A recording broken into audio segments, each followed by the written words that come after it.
Жас кадрларды мемлекеттік қызметке тарту жұмыстың тиімділігін арттыра түседі. Бұл туралы мемлекет басшысы Қасым-Жомарт Тоқаев Қазақстан халқына арнаған жолдауында айтқан болатын.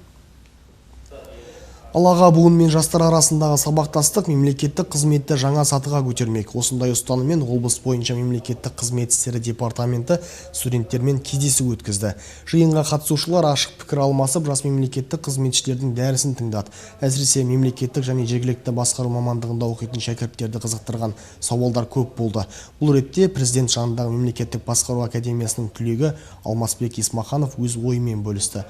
Жалпы облыста 3539 мемлекеттік қызметші болса, оның ішінде 15,8%, 29 жасқа дейінгі жас мамандар. Жастардың кадр резерві қазір жасақталуда.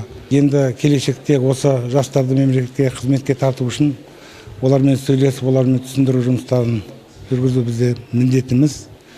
Оған байланысты біраз әріптестеріміз біздің сөйлеп, өзінің өмірдегі жүріп өткен жолдарын түсіндірді, оның жауапкершілігін түсіндірді. Жақсы білім алып, болашақта еліміздің өркендеуіне үлес қосқым келеді. Кәсіби мемлекеттік қызметкер болу үшін білімді, білікті маман болу керек. Және де еңбекқор әрі шыдамды, адал және жауапкершілігі мол адам болу қажет деп ойлаймын.